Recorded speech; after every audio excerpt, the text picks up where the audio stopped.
ये लेक्चर जो है इसको स्किप बिल्कुल भी मत करना, इस लेक्चर को पूरा देखना, क्योंकि इस लेक्चर से रिलेटेड जितनी भी चीजें हैं, थ्योरी जितनी भी है, वो सारी इस लेक्चर में मैंने पढ़ाई है और उसके जस्ट बाद वाले लेक्चर में इससे रिलेटेड न्यूमेरिकल्स किए हैं, तो इंपॉर्टेंट है, तो इसको बिना स्किप स्टार्टिंग से लेकर लास्ट तक देखना।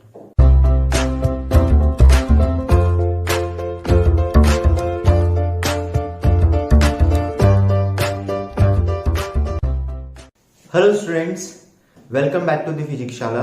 माय नेम इज देवाशीष और हम पढ़ने वाले हैं साउंड के बारे में। इससे पहले वाले लेक्चर्स में हमने साउंड के रिफ्लेक्शन के बारे में पढ़ा, जिसमें हमने एको के बारे में पढ़ा था। साउंड की रिफ्लेक्टेड वेव जो होती है वो किस तरीके से उसकी इक्वेशन लिखते हैं उसके बारे में हमने पढ़ा था। तो आइए फिर आज के चैप्टर में आज के वीडियो में हम पढ़ेंगे स्टैंडिंग वेव के बारे में। तो फिर शुरू करते हैं।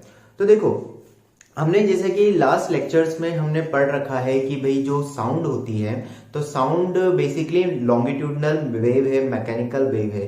तो जितने भी टाइप की वेव्स होती है, हमने इस इंट्रोडक्टरी पार्ट में साउंड का जो फर्स्ट लेक्चर था उसके इंट्रोडक्टरी पार्ट में देखा था कि वेव को हम longitudinal, transverse, mechanical, non mechanical इस तरह से कैटेगराइज कर सकते हैं। अब बेसिकली वेव का मीनिंग क्या होता है? वेव का मीनिंग होता है डिस्टर्बेंस, और वेव जो होती है वो एनर्जी को एक जगह से दूसरी जगह तक ले जाने के काम आती है। मतलब एनर्जी का ट्रांसफॉर्मेशन एक जगह से दूसरी जगह तक करती है। अब ये ट्रांसफॉर्मेशन जो एनर्जी है वो किसी भी टाइप की हो सकती है। साउंड एनर्जी हो सकती है, लाइट एनर्जी हो सकती है, फॉर एन एग्जाम्पल, है ना। तो लाइट वेव भी हो सकती है, साउंड वेव भी हो सकती है। अब बात यहाँ पर हम जो कर रहे हैं वो कर रहे हैं स्टैंडिंग वेव के बारे में। तो स्टैंडिंग वेव का मतलब क्या है? अब क्या होता है कि कई बार क्या होता है कि एक वेव एक पर्टिकुलर पॉइंट से जाती है। जैसे हम मान लेते हैं कि एक ए पॉइंट से एक वेव जा रही है और किसी वजह से या किसी भी ऑब्स्टिकल से या सरफेस से टकराकर वापस आ जाती है इसी पॉइंट पर। ठीक है, तो जब ये एक वेव जा रही है और टकरा, ये कंटिन्यूसली यहां से एक वेव जा रही है पॉइंट से, है ना, और एक वापस टकराकर इसी वेव से, इसी सरफेस से टकराकर एक और वेव वापस आ रही है। तो जब ये वेव और ये वेव दोनों एक साथ सुपर इम्पोज हो जाती है, जो इंसिडेंट वेव है और रिफ्लेक्टेड वेव है, दोनों अपोजिट डायरेक्शन से आने वाली वेव जिनकी फ्रीक्वेंसी एक जैसी है, ठीक है, जिनके बीच में फेज जो डिफरेंस है वो कांस्टेंट है, तो इस टाइप की वेव जब से ऊपर इंपोज होती है तो वहां पर स्टैंडिंग वेव का फॉर्मेशन होता है। अब बात आती है कि स्टैंडिंग वेव से मतलब क्या है, या स्टैंडिंग वेव हम क्यों बोल रहे हैं। तो बेसिकली यहाँ पर इस तरह की जो वेव है वो एनर्जी का ट्रांसफॉर्मेशन नहीं करती है, एनर्जी को एक जगह से दूसरी जगह तक ट्रांसफर नहीं करती है। नॉर्मल वेव तो क्या करती है, एनर्जी एक जगह से दूसरी जगह तक ट्रांसफर कर सकती है, लेकिन स्टैंडिंग वेव में एनर्जी का ट्रांसपोर्टेशन नहीं होता है। ठीक है, इसीलिए हम इसको क्या बोल देते हैं, स्टैंडिंग वेव भी बोल सकते हैं, स्टेशनरी वेव भी बोल सकते हैं। हिंदी में इसको अप्रगामी तरंगे भी बोलते हैं। और इससे पहले जो हम वेव्स पढ़ रहे थे जो कि एनर्जी को एक जगह से दूसरी जगह तक लेकर जाती, उनको हम प्रोग्रेसिव वेव बोलते हैं। ठीक है ना, प्रोग्रेसिव वेव बोल सकते हैं, ट्रेवलिंग वेव बोल सकते हैं। ठीक, तो ट्रेवलिंग वेव, प्रोग्रेसिव वेव की इक्वेशंस हमने लास्ट जो लेक्चर्स देखे थे उसमें देखी थी। आज के लेक्चर में हम इसकी कंडीशंस देखेंगे और क्या क्या इक्वेशन होती है वो हम देखेंगे। तो यहाँ पर जो स्टैंडिंग वेव होती है, standing wave basically opposite direction से आनी चाहिए, दोनों की फ्रीक्वेंसी एक जैसी होनी चाहिए और कांस्टेंट फेज डिफरेंस होना चाहिए। तो ये स्टैंडिंग वेव्स के लिए बेसिक कंडीशंस है।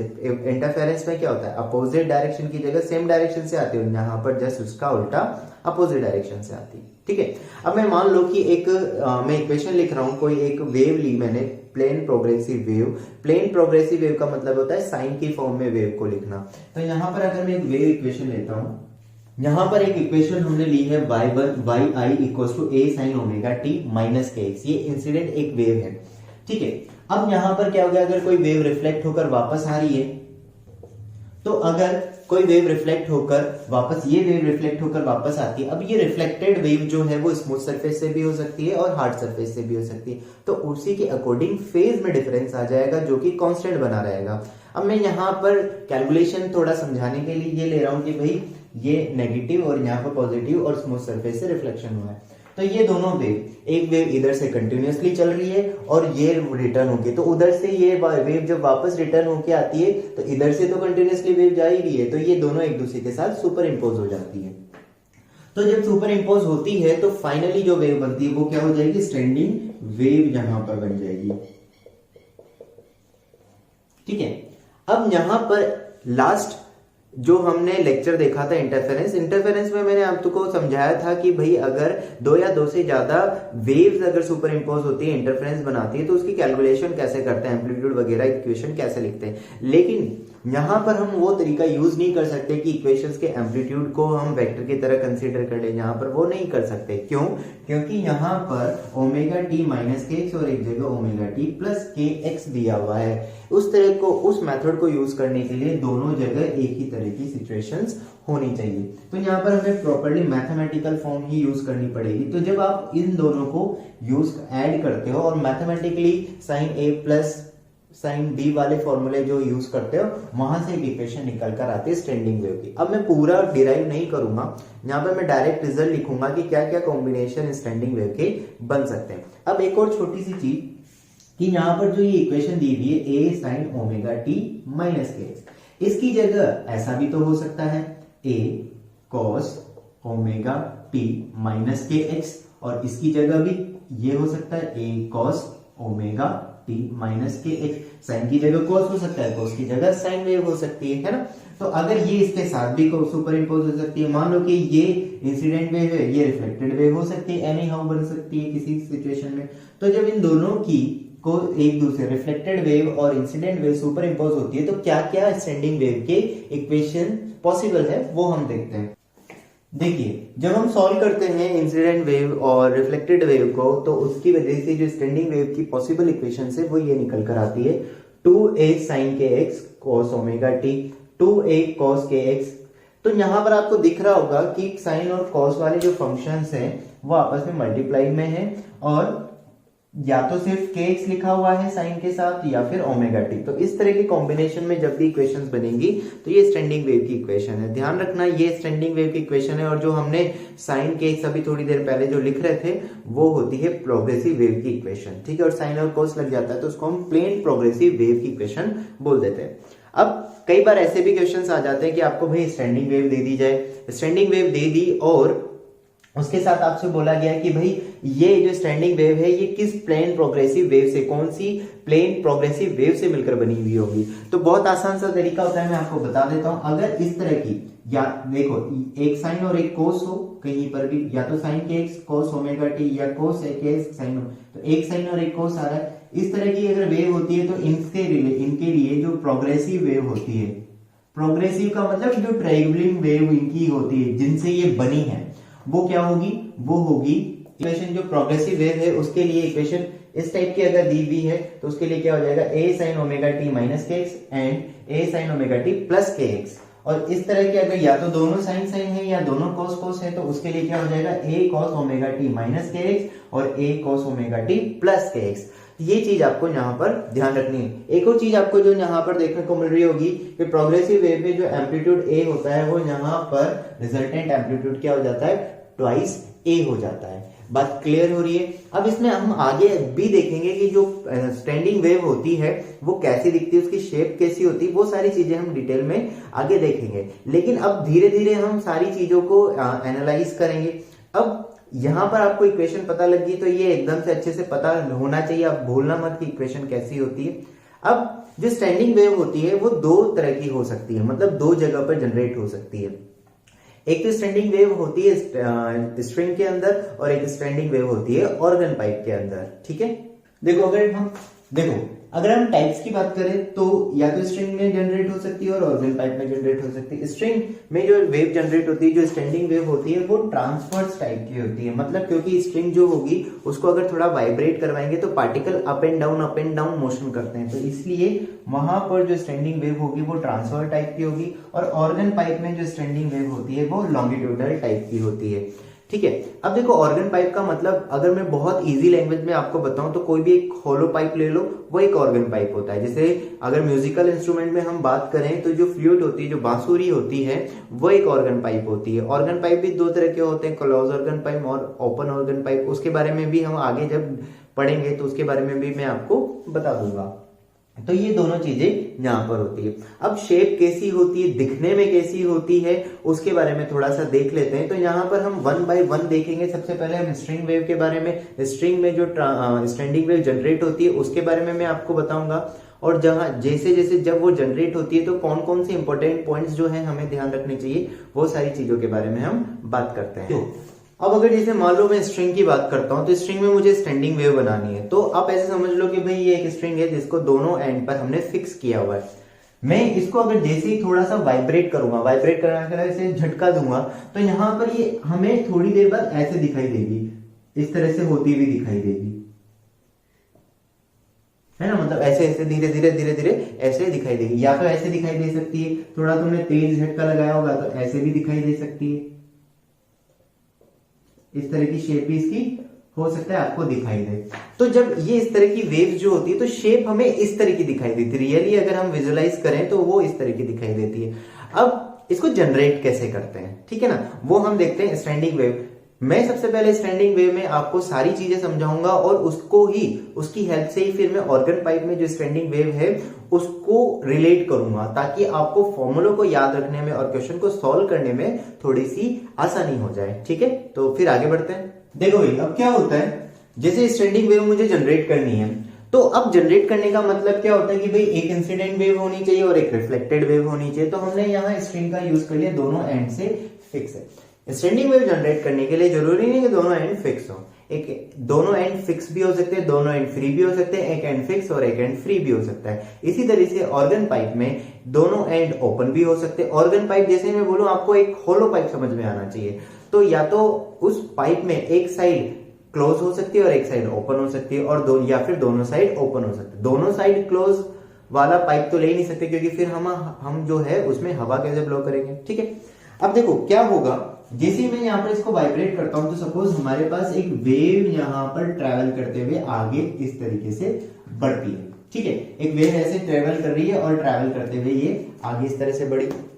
अब क्या होगा, जैसे हमें एक चीज पता है कि अगर ये इंसिडेंट वेव है तो ये एक आगे सॉलिड सरफेस से टकरा रही है। लास्ट लेक्चर्स में हमने देखा था कि जब भी कोई वेव सॉलिड सरफेस से टकराती है तो उसमें पाई का फेज डिफरेंस आ जाता है। पाई का फेज डिफरेंस आने का मतलब है कि वो जस्ट अपोजिट हो जाएगी, है ना। तो जस्ट अपोजिट हो जाएगी, तो अगर मैं रिफ्लेक्टेड वेव ड्रॉ करूंगा तो कुछ ये इस तरह से दिखाई देगी। अब यहाँ पर डायग्राम में ये हो सकता है ये वाला लोग छोटा बन रहा हो, ये तो ऐसा मत समझना कि लूप की साइज अलग अलग हो जाती है, वो थोड़ा सा डायग्राम में हो गया है।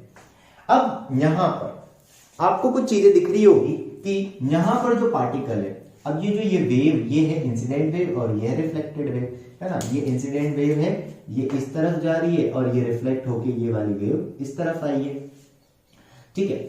ये तो हो गई इंसिडेंट और ये रिफ्लेक्टेड वाली, आई और आर ऐसे लिख लो, मैं इसको थोड़ी देर बाद इरेज भी कर दूंगा। अब यहां जब इंसिडेंट वेव होती है तो हमें कुछ चीजें जो हमें यहां पर पता होनी चाहिए। देखो जब ये वेव कैसे बनती है, पार्टिकल्स की वजह से। तो पार्टिकल ऊपर नीचे होते हैं, उसी की वजह से वो वेव जो हमें दिखाई दे रही है वो इस तरह से दिखाई दे रही है। तो जब भी स्टैंडिंग वेव बनती है तो कुछ पार्टिकल्स ऐसे होते हैं जिनका एम्पलीट्यूड यानी कि जिनका डिस्प्लेसमेंट हमेशा जीरो बना रहता है। क्या बोला मैंने, स्टैंडिंग वेव जब भी बनती है तो कुछ पार्टिकल्स ऐसे होते हैं जिनका डिस्प्लेसमेंट हमेशा जीरो बना रहता है, चाहे कुछ भी हो जाए, जनरेशन के टाइम पे, जनरेशन से थोड़ी देर बाद भी। ऐसे पॉइंट्स को बोलते हैं नोड। अब यहाँ पर अगर आप देख रहे होंगे तो यहाँ पर जैसे ये वाला पॉइंट हो गया, ये पॉइंट हो गया, दिस वन। अब मैं इसको हटा रहा हूँ तो ताकि आपको पता लगे ना, ब्लैक वाली जो है वो इंसिडेंट है और रेड वाली ये नोड और ये नोड, एन मतलब नोड, ठीक है।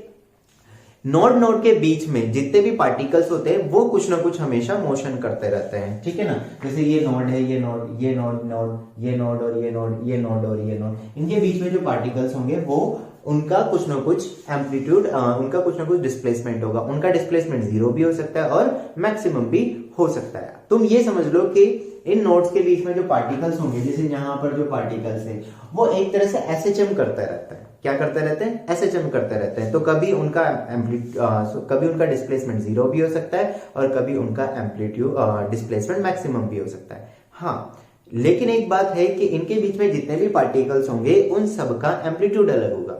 जब मैं एम्पलीट्यूड बोल रहा हूं तो इसका मतलब क्या है कि हर पार्टिकल का मैक्सिमम डिस्प्लेसमेंट अलग होगा। एम्पलीट्यूड का मतलब यही होता है मैक्सिमम डिस्प्लेसमेंट।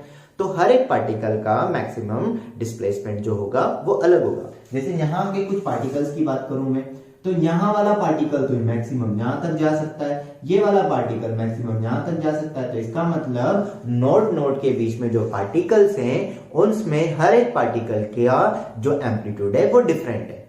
इसीलिए तो जो हमने इक्वेशन लिखी थी उसमें एम्पलीट्यूड वेरी कर रहा था विद पोजीशन। तुम्हें अगर याद हो तो हमने ऐसी इक्वेशन लिखी थी एक स्टैंडिंग वेव की cos ओमेगा टी। तो इसमें ये जो इक्वेशन होती है, ये वाली जो टर्म होती है, इसको बोलते हैं इफेक्टिव एम्पलीट्यूड।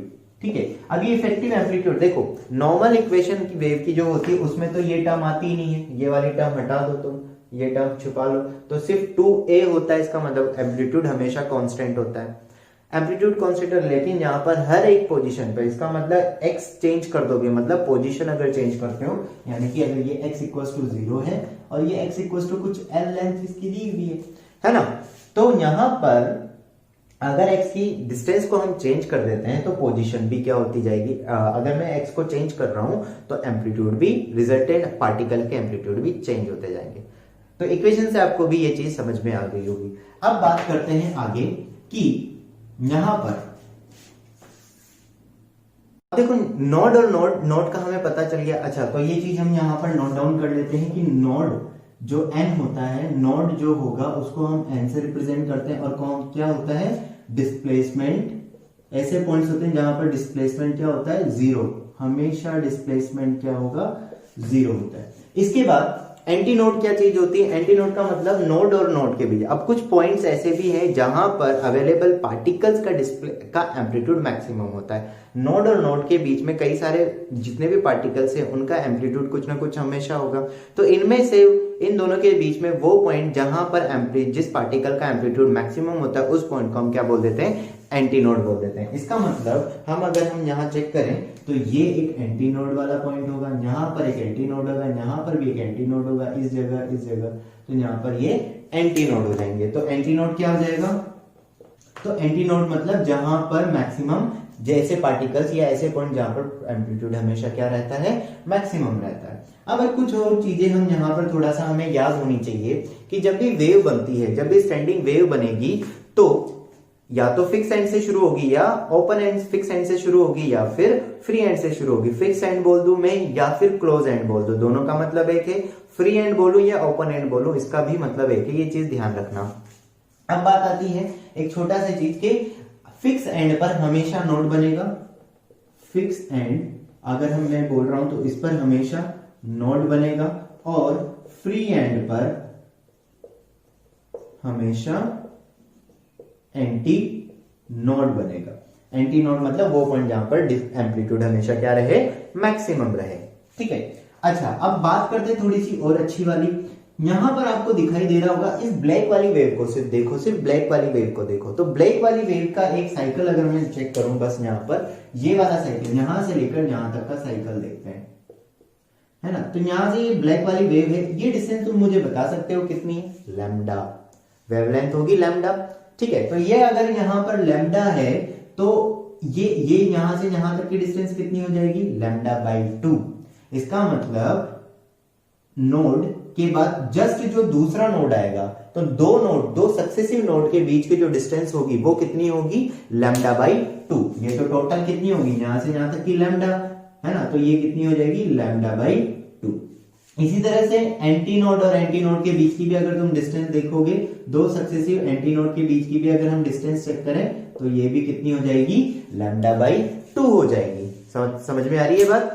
अब यहां पर अगर मैं एक नोड और एक एंटी नोड के जस्ट बाद क्या आएगा, एंटी नोड के जस्ट बाद एंटी नोड की अगर मैं बात करूं तो यहां से यहां तक की जो डिस्टेंस होगी ये कितनी हो जाएगी, लैम्डा बाई 4। ठीक, तो यहां पर हमें एक और चीज पता चली है, डिस्टेंस के रेस्पेक्ट में अगर हम डिस्टेंसेस की बात करें तो नोड और नोड के बीच की जो डिस्टेंस होती है वो कितनी हो जाएगी, लैम्डा बाई 2। इसी तरीके से एंटी नोड और एंटी नोड के बीच की जो डिस्टेंस होगी वो होगी लैम्डा बाई 2। सेम नोड और एंटी नोड के बीच की जो डिस्टेंस होगी वो होगी लैम्डा बाई 4। अब एक जो छोटी सी चीज जो ध्यान देने वाली है बहुत ज्यादा, वो ये है कि अगर किसी पॉइंट पर नोड बन रहा है, जब भी हम स्टैंडिंग वेव बनाएंगे, सॉल्व करने के लिए स्टैंडिंग वेव अगर हमें बनानी पड़ी, तो अगर कहीं पर भी नोड बन रहा है तो नोड के जस्ट बाद एंटी नोड आएगा। फिर एंटी नोड के जस्ट बाद नोड आएगा। बात समझ में आ रही? ऐसा नहीं होगा कि नोड के बाद नोड आ गया और बीच में एंटी नोड आया ही नहीं, ऐसा हो ही नहीं सकता। तुम खुद सोचो, अगर यहाँ पर ये बंद है ये बंद है तो बीच में तो कहीं खुला हुआ होगा ही सही। ठीक है, बात समझ में आ रही है? तो इस तरीके से हम ये चीज देख सकते हैं। अच्छा, अब कुछ और बातें भी करते हैं। यहाँ पर जो स्टैंडिंग वेव होती है, ये तो मैंने तुम्हें बता दिया कि भाई स्टैंडिंग वेव। अब यहाँ पर मैंने कुछ कितने लूप लिए हैं, 1 2 3 5 लूप यहाँ पर रखे। पर ऐसा बिल्कुल जरूरी नहीं है कि हमेशा 5 लूप बने। 3 लूप भी बन सकते, 4 भी बन सकते, 6 भी बन सकते, 7 भी बन सकते, अलग अलग लूप बन सकते हैं। अब मैं यहाँ पर कुछ तुम्हें स्टैंडिंग वेव से रिलेटेड कुछ प्रॉपर्टीज के बारे में बात बताता हूँ, मतलब इसकी कुछ बातें हम चेक कर लेते हैं। सबसे पहली बात तो कोई एनर्जी का ट्रांसफॉर्मेशन एक जगह से दूसरी जगह तक नहीं होता। इसका मतलब उस स्ट्रिंग में, जिस भी स्ट्रिंग में स्टैंडिंग वेव बन रही है, वहां पर एनर्जी हमेशा क्या बनी रहेगी? कांस्टेंट बनी रहेगी।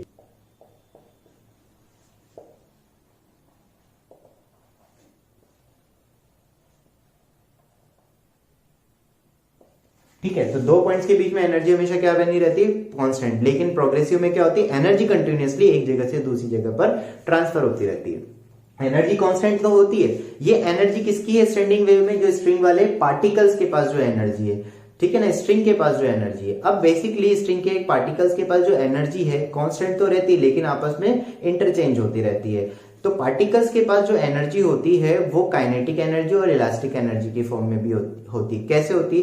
जब पार्टिकल, ये यहां पर अगर स्ट्रिंग है इस तरह से, तो जब पार्टिकल, हम वेव को ऐसे स्ट्रिंग को जब वाइब्रेट करते हैं तो पार्टिकल ऐसे होने लगते हैं। मैं एक सिंगल वेव ये बना रहा हूं अभी से। तो जब पार्टिकल यहां पर होते हैं, इसका मतलब मैक्सिमम एम्पलीट्यूड पर है, अब इससे ऊपर नहीं जा सकते। इट मींस यहां पर इनकी काइनेटिक एनर्जी 0 हो गई। लेकिन ये इसकी वजह से जो ये वायर है, ये वायर जो स्ट्रिंग है वो ऊपर हो गया। ये जो वायर है ये कहां पर चला गया? ऊपर की साइड। तो लेंथ तो ऐसे थी, और लेकिन वाइब्रेशन की वजह से ऐसे हो गई। इसका मतलब इसमें इलास्टिक, मतलब इसमें एक्सटेंशन हो गया इलास्टिक नेचर की वजह से। तो यहां पर एक पोटेंशियल एनर्जी होगी, इलास्टिक पोटेंशियल एनर्जी। तो इस सिचुएशन में जो पोटेंशियल एनर्जी होती है वो क्या होती है? मैक्सिमम। और काइनेटिक एनर्जी क्या होती है? मिनिमम। और जब पार्टिकल यहां पर है तो वापस ये नीचे भी आएंगे। जब ये पार्टिकल्स नीचे आ रहे होंगे और इस वापस अपनी ओरिजिनल पोजीशन पे आएंगे, यहां पर जब आ जाएंगे, जब यहां पर आ जाएंगे तो वापस नीचे भी जाएंगे। तो इसका मतलब इस सिचुएशन में वायर तो ऑलमोस्ट स्ट्रेट हो गया, जैसी ओरिजिनल लेंथ थी उसी में हो गया, लेकिन उनके पास काइनेटिक एनर्जी है। तो इसका मतलब इस सिचुएशन में जब पार्टिकल्स यहां पर होते हैं तो काइनेटिक एनर्जी क्या होती है? मैक्स होती है। और potential energy, elastic potential energy जो होती है वो क्या होती है? मिनिमम होती है। क्लियर है ये बात सब लोगों को? अगली चीज देखते हैं।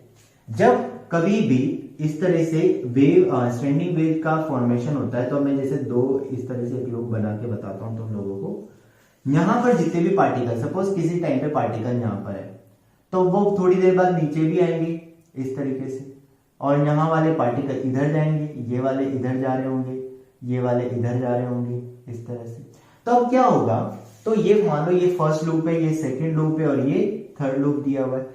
तो फर्स्ट लूप में जितने भी पार्टिकल्स हैं, इंडिविजुअल लूप्स में, इस वाले लूप में, इस वाले लूप में, हम लूप के अंदर की बात करते हैं। तो लूप के अंदर जितने भी पार्टिकल्स होंगे, तो अब देखो सपोज ये किसी टाइम पर ये सारे पार्टिकल मैक्सिमम डिस्प्लेसमेंट पर, मतलब अपने अपने एम्पलीट्यूड पर ऊपर है। तो अब जब ये नीचे आएंगे तो एक साथ नीचे आएंगे, एक साथ क्या होंगे? नीचे आएंगे। तो इसका मतलब जब एक साथ नीचे आ रहे हैं तो ये एक लूप के जितने भी पार्टिकल्स होते हैं वो सारे सेम फेज में होते हैं। किस में होते हैं? सेम फेज में। सेम फेज में बोलने का मतलब ये होता है कि सारा काम एक साथ हो रहे हैं। और जब ये नीचे हैं, जब ये यहां पहुंच जाएंगे, ये सारे पार्टिकल जब इस सिचुएशन में पहुंच जाएंगे तो ये वापस जब नीचे भी जाएंगे तो एक साथ नीचे जाएंगे। ऐसा नहीं होगा कि एक पार्टिकल यहां पर ये पहले नीचे चला गया और ये बाद में नीचे गया, ऐसा नहीं होगा। सेम लूप के अंदर जितने भी पार्टिकल्स होते हैं वो सारे किस में होते हैं? सेम फेज में होते हैं। लेकिन जो सक्सेसिव लूप होता है, जैसे ये वाला और ये वाला लूप है, तो इन दोनों के जो पार्टिकल्स होंगे वो हमेशा अपोजिट लूप, अपोजिट फेज में होंगे। देखो खुद देखो, ये वाला पार्टिकल अगर मैक्सिमम पॉजिटिव वाले मैक्सिमम पर है तो ये नेगेटिव वाले मैक्सिमम, तो ये ऊपर नीचे जा रहा होगा और ये ऊपर जा रहा होगा, तो दोनों क्या हो जाएंगे? अपोजिट फेज में हो जाएंगे। इसी तरीके से ये दोनों पार्टिकल्स भी अपोजिट फेज में होंगे। लेकिन ये और ये सेम फेज में होंगे। इसी तरीके से अगर एक और फोर्थ लूप भी बनता तो सेकंड और फोर्थ वाले लूप के पार्टिकल सेम फेज में होते। तो इवन नंबर वाले जो लूप होते हैं उनके पार्टिकल सेम फेज में होते हैं, और ऑड नंबर वाले लूप के जो पार्टिकल्स होते हैं वो भी सेम फेज में होते हैं, लेकिन जो सक्सेसिव लूप वाले पार्टिकल्स होते हैं वो किसमें होते हैं? Opposite phase. तो ऐसे भी बोल सकता हूं कि नोड और नोड के बीच के जो पार्टिकल्स होते हैं वो सेम फेज में वाइब्रेट करते हैं, और नोड दो सक्सेसिव नोड के बीच में जो पार्टिकल्स होते हैं वो सेम फेज में वाइब्रेट करते हैं। अच्छा, एक और चीज, अब यहां पर जो एनर्जी होगी, हर लूप के पास कुछ ना कुछ एनर्जी फिक्स होती है। जैसे इस पूरी स्ट्रिंग में जो स्टैंडिंग वेव है उसकी एनर्जी फिक्स है, कांस्टेंट बनी हुई है। तो वो जो एनर्जी होगी वो एनर्जी हम लिख सकते हैं यहां पर किस तरीके से, 1/4 म्यू ओमेगा स्क्वायर ए स्क्वायर इंटू एल। ठीक है, म्यू यहां पर है मास पर यूनिट लेंथ, मास पर यूनिट लेंथ, स्ट्रिंग का मास और उसकी लेंथ, ओमेगा एंगुलर फ्रीक्वेंसी हमारे पास हो जाएगी, ए एम्पलीट्यूड है और एल लेंथ है। मान लो अब तुम ऐसे बोल सकते हो कि भाई इस पूरी लेंथ एल है, इसमें 3 लूप बन रहे हैं, इसकी टोटल एनर्जी कुछ पता है हमें, तो हर अब टोटल 3 लूप है तो एक लूप में कितनी एनर्जी होगी वो भी हमें पता लग जाएगी। तो इस तरीके से हम ये एनर्जी कितनी किस लूप में आ रही होगी वो हम बता सकते हैं।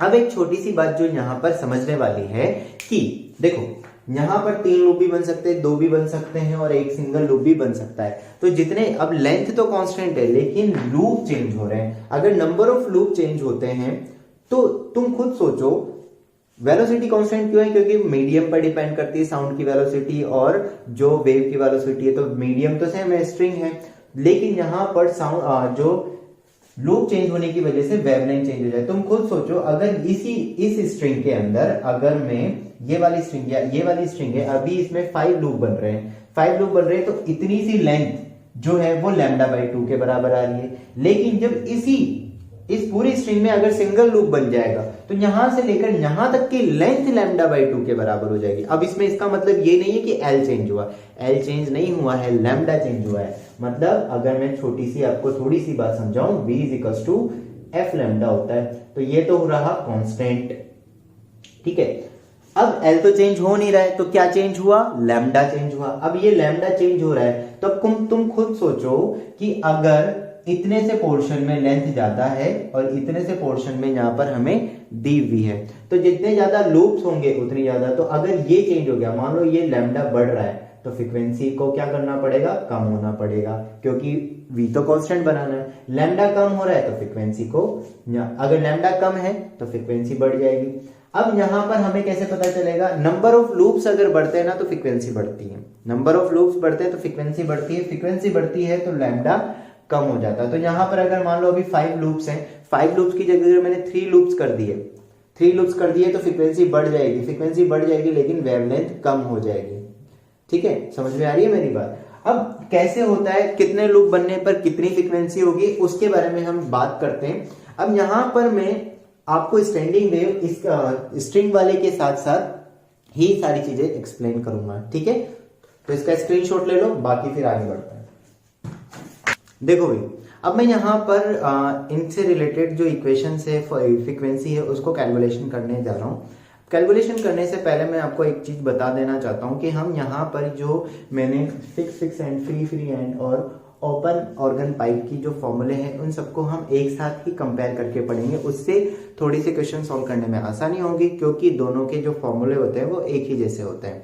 अब एक चीज यहाँ पर जो आपको ब्रॉड लेवल पे ये याद रखनी है कि अगर कोई भी म्यूजिकल, ये बेसिकली ये इस तरह की कोई भी सिचुएशन दी हुई हो, तो अगर स्ट्रिंग और ऑर्गन पाइप में अगर दोनों एंड एक ही टाइप के हो, मतलब या तो दोनों फिक्स हो या दोनों ओपन हो, है ना, तो वहां पर अब और ऑर्गन पाइप में भी या तो दोनों साइड ओपन हो और दोनों साइड क्लोज हो, तो दोनों साइड क्लोज तो हो नहीं सकती। तो open organ pipe, free and वाली फ्री स्ट्रिंग और क्लोज एंड वाली स्ट्रिंग, दोनों साइड फिक्स एंड वाली स्ट्रिंग के लिए इक्वेशन एक जैसी होगी। अब कैसे बना रहा हूं, ध्यान से समझना।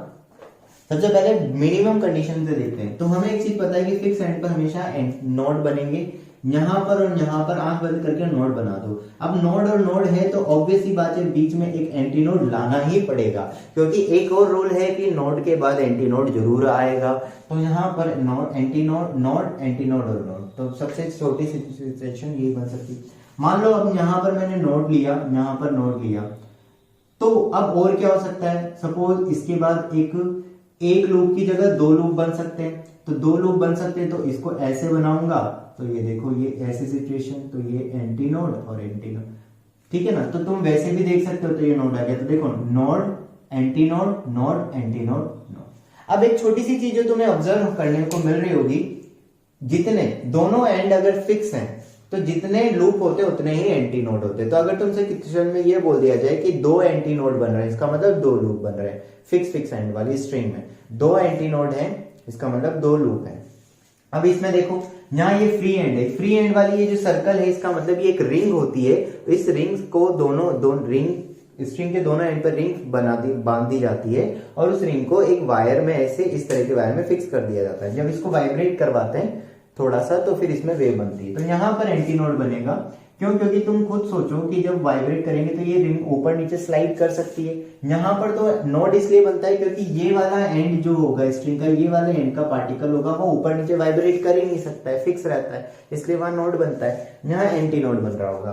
तो नोड और एंटी नोड और एंटी नोड, जब एक एंटी नोड और एक एंटी नोड है तो दोनों के बीच में एक नोड का आना जरूरी है। तो ये कुछ ऐसा बन जाएगा, ये और ये वाली सिचुएशन, इसके अलावा कोई और सिचुएशन बन ही नहीं सकती। तो मिनिमम कंडीशन ये। सेम सिचुएशन यहाँ ओपन ऑर्गन पाइप है, तो एक एंटी नोड और एक एंटी नोड, तो बीच में एक नोड का आना जरूरी है। तो इसमें अगर मैं बनाता हूं तो ये कुछ ऐसी बन जाएगी, ये लिया और ये लिया, तो ये सबकी मिनिमम सिचुएशन है, मिनिमम कंडीशन है। अब थोड़ा कैलकुलेशन करते हैं, तो मान लेते हैं कि ये लेंथ एल अगर दी हुई है, तो हमें पता है नोड और नोड, दो सक्सेसिव नोड के बीच की जो लेंथ होती है वो लैम्डा बाई 2 होती है। इसमें भी सेम, इसमें जो रहेगी, इसमें 9, इसके बीच में ये लैम्डा बाई 2 और ये भी लैम्डा बाई 2। मैं इसको अलग से कैलकुलेट करूंगा, ये फर्स्ट वाले के लिए सिर्फ मैंने ली है। यहां पर भी आप देखो एंटी नोड के बीच में लैम्डा बाई 2 रहेगी और वहां पर भी लैम्डा बाई 2। अब कैलकुलेट में सिर्फ इससे करूंगा, बाकी उसको आंसर बता दूंगा। तो फर्स्ट इक्वेशन अगर हम निकालें, हमें पता है फ्रीक्वेंसी निकालने के लिए v डिवाइडेड बाई लैम्डा चाहिए होता है। लैम्डा यहां से कंपेयर कर लेते हैं, तो L किसके इक्विवेलेंट आ रहा है, लैम्डा बाई 2 के इक्विवेलेंट आ रहा है।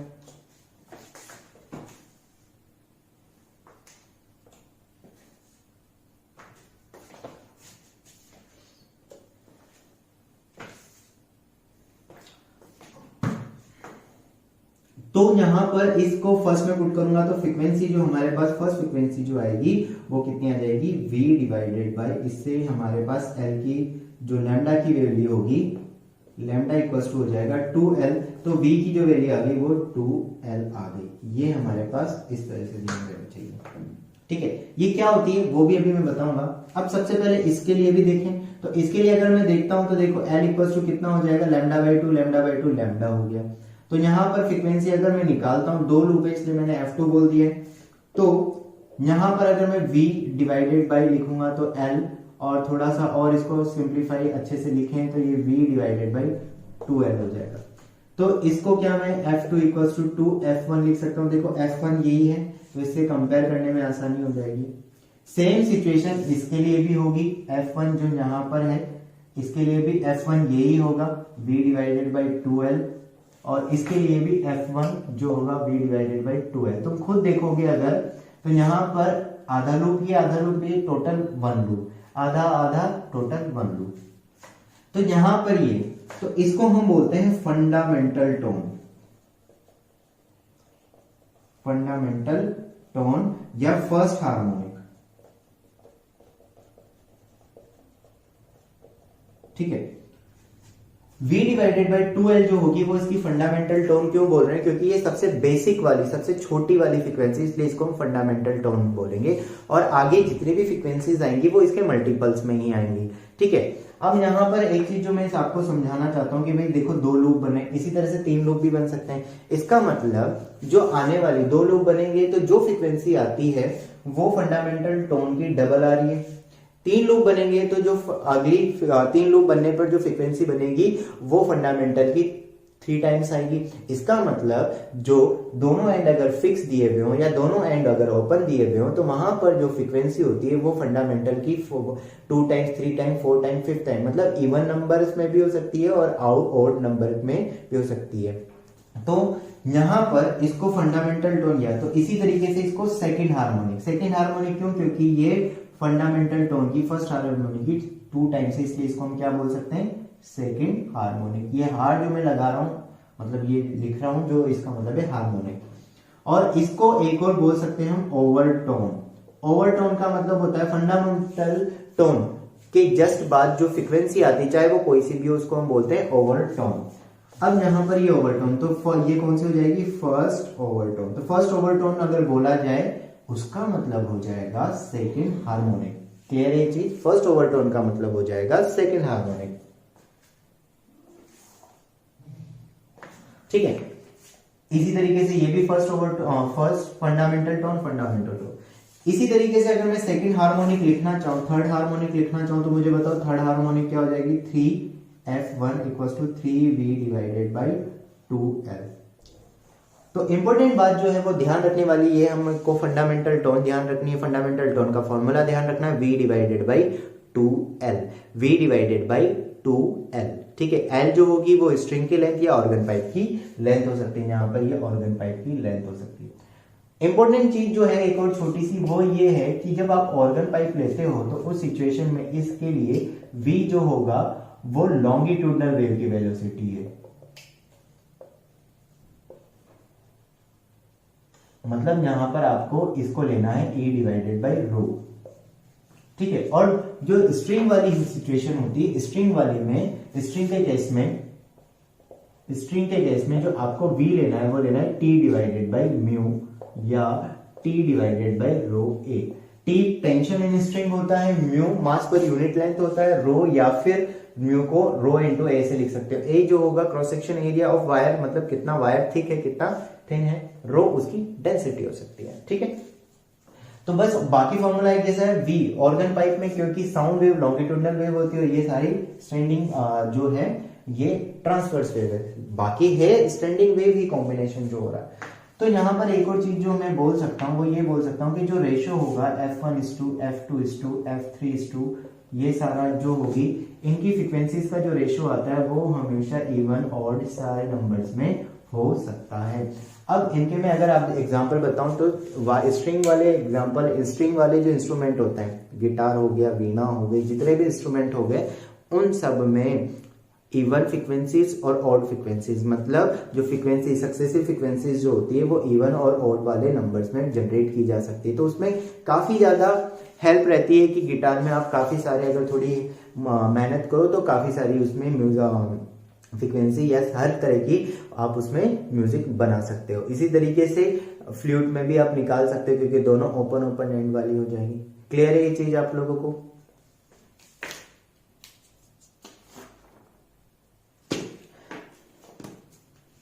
इसमें एक और चीज देखते हैं, ओवरटोन से अगर आपको बोल दिया जाए कि ओवरटोन दी गई है तो हार्मोनिक कैसे निकालना है, तो हार्मोनिक निकालने के लिए ओवरटोन +1 कर देना। आपको अगर ओवरटोन बोला जाए कि थर्ड ओवरटोन, तो आप क्या करोगे, 3+1 मतलब फोर्थ हार्मोनिक। फिफ्थ ओवरटोन मतलब 5+1 मतलब सिक्स्थ हार्मोनिक। तो यहां पर हमें सिर्फ हार्मोनिक समझना है और हार्मोनिक। तो अगर आपसे बोल दिया जाए 6 harmonic of open organ pipe, तो 6 हार्मोनिक का मतलब हो जाएगा 6 × V डिवाइडेड बाई 2L, है ना। तो फंडामेंटल तो V डिवाइडेड बाई 2L होता है। आपसे बोला जाए फोर्थ ओवरटोन का मतलब हो गया कौन सी हार्मोनिक, फिफ्थ हार्मोनिक, तो 5V डिवाइडेड बाई 2L। ध्यान रखना नीचे हमेशा V डिवाइडेड बाई 2L ही आएगा। ठीक है, देखो भाई नेक्स्ट है हमारा फिक्स फ्री एंड, मतलब एक फिक्स एंड होगा और दूसरा एंड फ्री होगा, या फिर क्लोज ऑर्गन पाइप। तो क्लोज ऑर्गन पाइप में क्या होता है, एक एंड तो हम क्लोज कर देते हैं, दूसरा ओपन रहता है। अब बात आती है यहाँ पर कि कैसे वेव बन रही होगी। तो हमें पता है कि भाई ये एक एंड फिक्स है, तो यहाँ पर तो नोड ही बनने वाला है और यहाँ पर एंटी नोड बनने वाला है, यहाँ नोड और यहाँ पर एंटी नोड। तो नोड के जस्ट बाद एंटी नोड बन सकता है, यही कंडीशन होती है। तो यहाँ पर भी एक वेव बन सकती है इस तरीके से, मतलब मिनिमम अगर हम बनाएंगे तो ऐसे बन जाएगी। अब नोड और एंटी नोड, मान लो कि ये सक्सेसिव नोड के जस्ट बाद आने वाला एंटी नोड नहीं है। इसमें तो हमने मान लिया कि नोड के जस्ट बाद आने वाला एंटी नोड ये है, यहाँ पर नोड के जस्ट बाद आने वाला एंटी नोड नहीं है ये। तो इसका मतलब हो सकता है यहाँ पर कोई इसके जस्ट बाद वाला एंटी नोड यहाँ आ रहा हो, तो यहाँ एंटी नोड आ गया तो इसके जस्ट बाद फिर एक और नोड आएगा, तो इसके बस बाद, तो ये मिनिमम सिचुएशन, इसके जस्ट बाद वाली ये कंडीशन बन सकती है। तो नोड ये है तो ऐसे बनेगी इस तरीके से, देखो ऐसे ही कुछ बन सकता है। सेम सिचुएशन यहां पर होगी, यहाँ एंटी नोड बनेगा और यहाँ नोड बनेगा, यहाँ एंटी नोड और यहाँ नोड। तो जस्ट बाद ये आ सकता है, तो एक कंडीशन तो ये। अब मान लो कि इस एंटी नोड के जस्ट बाद जो नोड आने वाला है वो ये नहीं है, बीच में कहीं आ रहा है, तो ये नोड आया तो यहाँ एक एंटी नोड बनेगा, तो ये ऐसे और ये कुछ ऐसे बन जाएगी। ठीक है, इसका मतलब दोनों में देखो यहाँ आधा आधा लूप करके काउंट करेंगे। सबसे पहले आधा लूप बना, उसके जस्ट बाद आधा लूप नहीं बना, डेड लूप बना, मतलब आधा, अगर आधा आधा काउंट करें तो एक एक 1 2 3, मतलब 3 आधे लूप बन रहे हैं। इसी तरह से आधा लूप, उसके बाद 3 आधे लूप बन रहे हैं। बात समझ में आ रही है? तो बताओ इसके जस्ट बाद कितने आधे लूप बनेंगे? 5 आधे लूप बनेंगे। समझ में आई बात? अब कैलकुलेशन करते हैं। यहां पर ये है L, ठीक है। नोड और एंटी नोड के बीच की जो लेंथ होती है वो होती है λ/4, ठीक। यहां पर जो हो जाएगी ये कितनी हो जाएगी? 3 λ/4।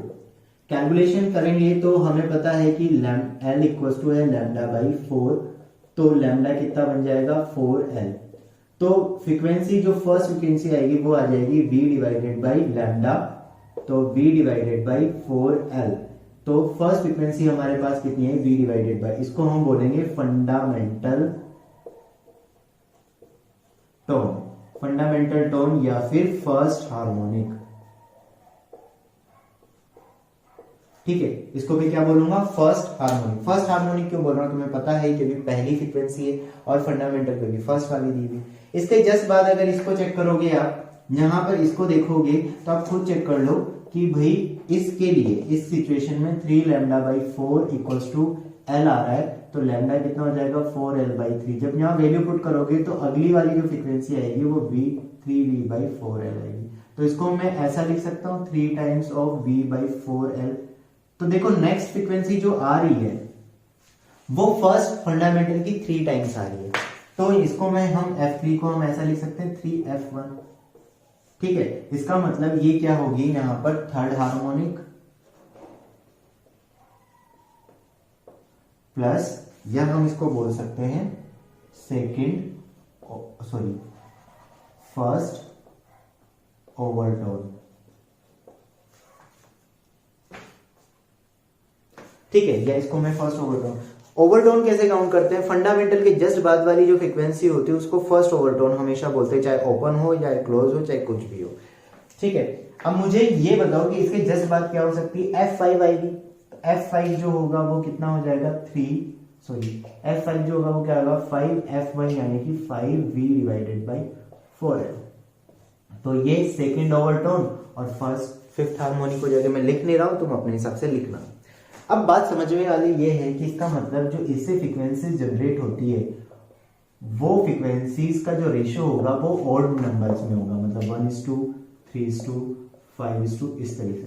मतलब अगर F1 अगर सपोज F1 अगर 3 है तो F3 कितना? इसके F1 अगर फंडामेंटल फ्रीक्वेंसी अगर इस कंडीशंस के लिए फंडामेंटल फ्रीक्वेंसी अगर 3 हर्ट्ज है तो अगली फ्रीक्वेंसी कितनी आ जाएगी? 3 टाइम्स, मतलब 9 हर्ट्ज। उसके बाद अगली वाली कितनी आ जाएगी? 15 हर्ट्ज, ठीक है। इस तरीके से यहाँ पर हमेशा रहेगी। तो इसमें सिर्फ ऑड फ्रीक्वेंसीज ही हम जनरेट कर सकते हैं, ऑड फ्रीक्वेंसीज के अलावा हम इवन फ्रीक्वेंसी, मतलब ऐसी फ्रीक्वेंसी जनरेट नहीं कर सकते। इवन फ्रीक्वेंसी हो सकती है लेकिन जो फ्रीक्वेंसीज का रेशियो होगा वो हमेशा इसमें ऑड रहेगा, इवन कभी भी नहीं आएगा, ठीक है। अब यहाँ पर जो हमें ध्यान रखनी है चीजें कि किस तरह से, अच्छा एक छोटी सी चीज और हम देख लेते हैं।